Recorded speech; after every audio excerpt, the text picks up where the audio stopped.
Have you ever sat staring at your laptop, or the pile of laundry in the corner, or even just a blank page, and thought, I just can't deal with this right now? Maybe it's been sitting there for hours, or days, and every time you look at it, you feel this tight little knot in your chest. You know it won't actually take forever, you know you could probably get it done in less time than you've spent worrying about it, but somehow you just can't bring yourself to start. If that sounds familiar, you're definitely not alone. We live in a world that constantly throws tasks, responsibilities, and deadlines at us, and even when we care about them, sometimes they feel heavier than they actually are. Procrastination sneaks in, self-doubt starts whispering, and suddenly, even a tiny task feels like climbing a mountain barefoot. But here's the good news, you don't have to stay stuck in that place. Today we're talking about something I like to call the 2-minute miracle. It's a ridiculously simple way to break through that wall of dread and overwhelm so you can finally start moving forward, even on the tasks you've been avoiding the most.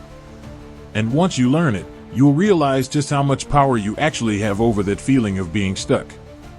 Think of it this way, momentum is everything. Starting is often the hardest part of any task, not finishing. If you can make the first step small enough, so small that your brain doesn't even register it as scary or draining, then suddenly you've got a way in. And that's where the 2 minutes come in. Instead of telling yourself, I have to clean the entire kitchen or I need to write this whole essay, you shrink the task down to something you can do in just 2 minutes. That's it. 2 minutes. It's almost laughably easy, and that's why it works. Imagine this. Your room is a disaster, clothes everywhere, dishes on your desk, you don't even know where to begin. Instead of saying, I'm going to clean my room, you say, I'll just put away 3 shirts. That's it. And you set a timer for 2 minutes. By the time the timer rings, guess what usually happens? You've already started. You've got momentum. You think, well, since I'm here, I might as well put these socks away too. Before you know it, you've done way more than you planned, but it never felt as hard as it did when you were just staring at the mess. This trick works because it takes the pressure off. Your brain doesn't rebel against 2 minutes. 2 minutes is nothing. It feels doable, safe, easy. But in those 2 minutes, you've already crossed the hardest bridge, you've started. Let me give you another example, because this applies to pretty much anything. Say you've got an assignment due, and every time you think about it, you feel like screaming. You don't want to sit for hours trying to write the whole thing. Fine. Don't. Just open a new document and type 1 sentence. Or even just the title. That's it. 2 minutes. Once you're sitting there, once your fingers are moving, your brain will often trick itself into saying, well, maybe I can add another line. And little by little, the work gets done. And it's not just about homework or cleaning. This works for workouts, too. Hate the idea of dragging yourself to the gym for an hour? Don't go for an hour. Tell yourself you'll do 2 minutes of stretching. Or 10 squats. Or even just put your workout shoes on.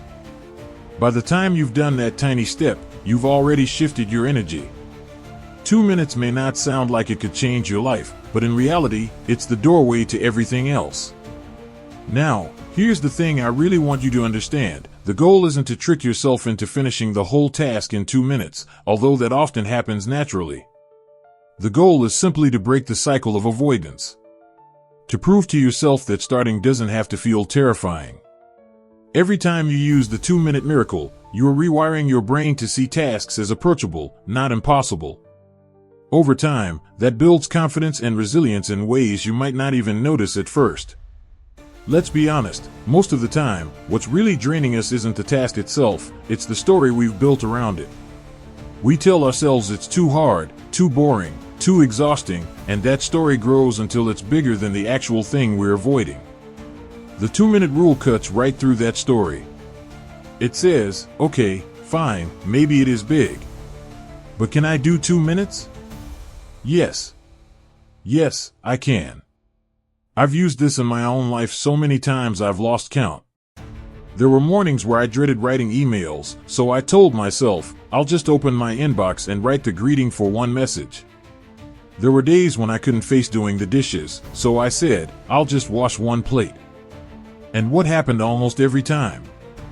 2 minutes turned into 10, then 20, and the thing was done before I even realized it. But even on the rare occasions when I actually stopped at the 2 minutes, that was still a win. Because I'd proven to myself that I wasn't stuck.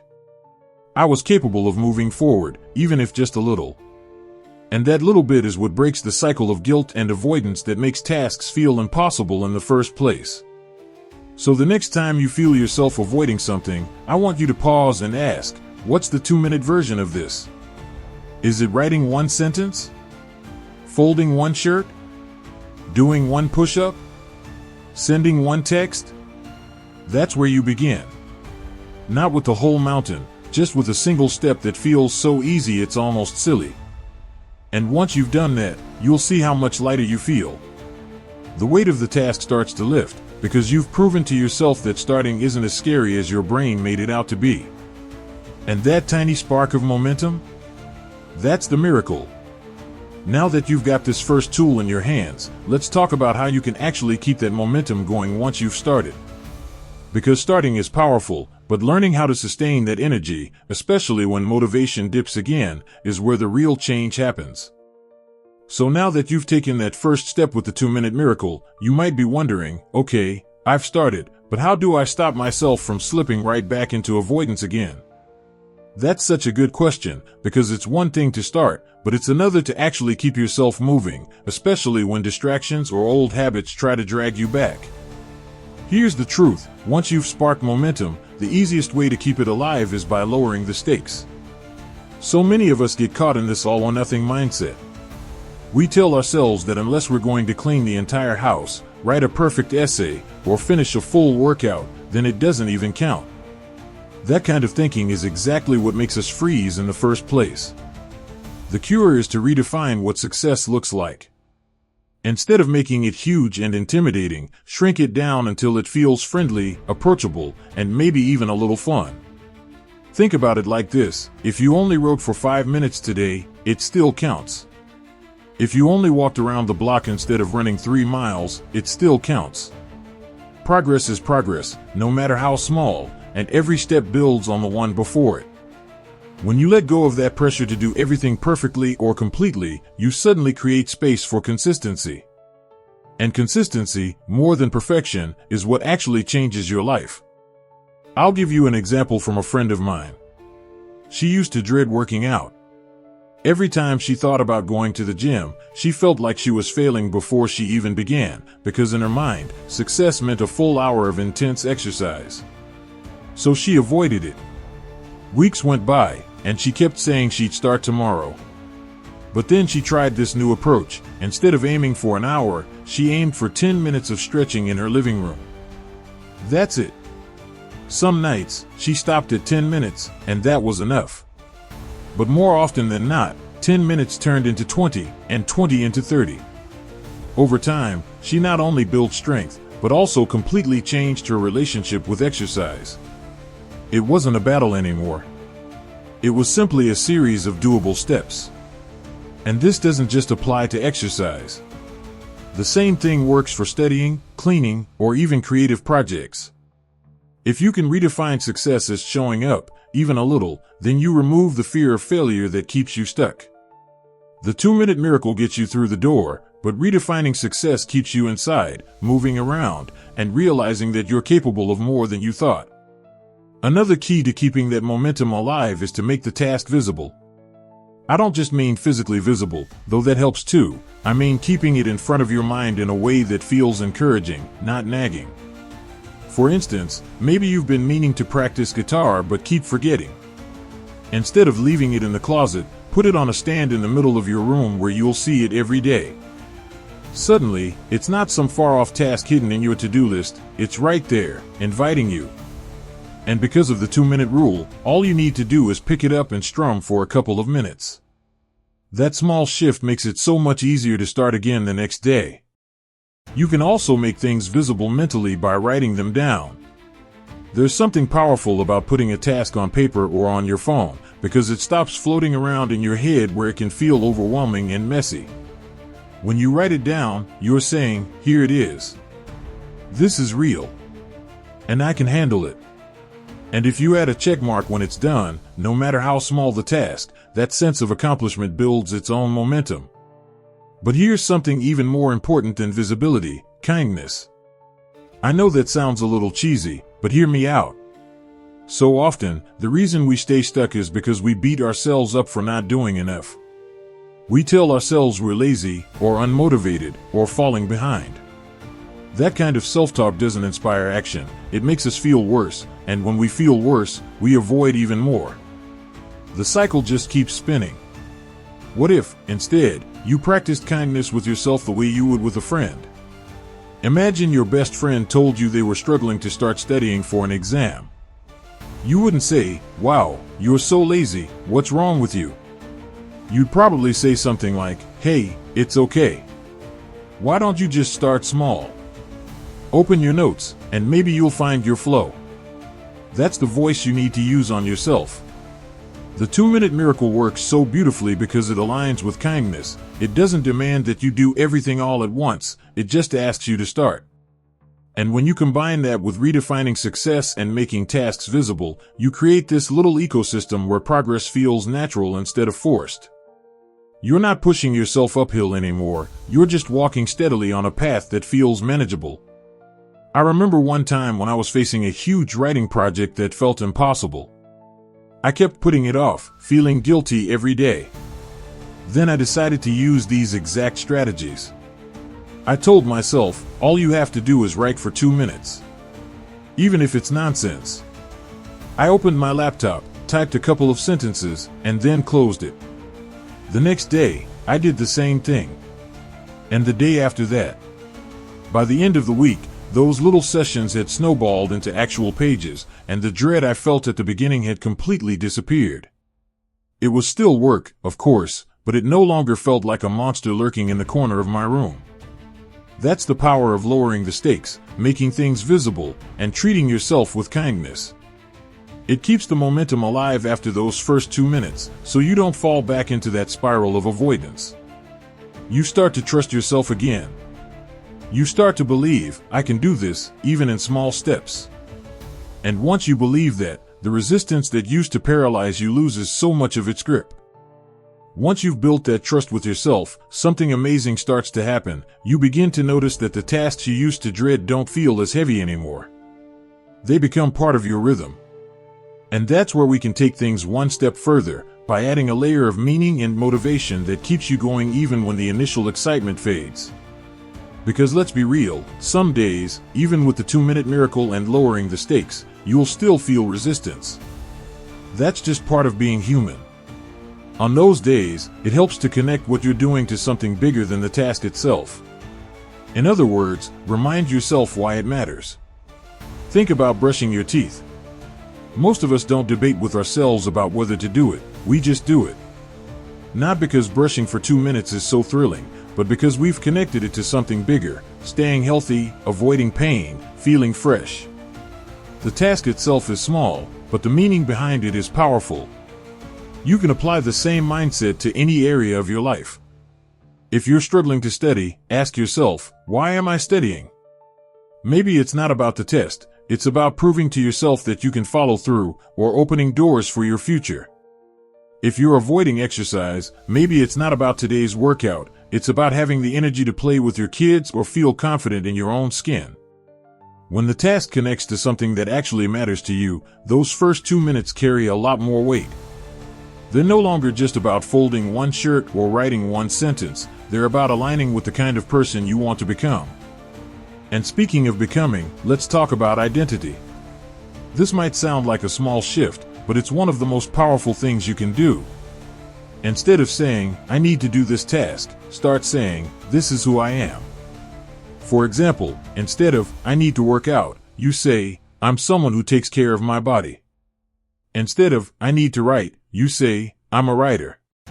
It seems subtle, but it changes everything. Tasks stop feeling like chores you're forcing yourself through, and start feeling like expressions of who you are. And when your actions line up with your identity, it's so much easier to keep going. I'll share a quick story. A guy I know hated flossing. He always told himself he should, but he never stuck with it. Then one day, he stopped making it about the task and started making it about his identity.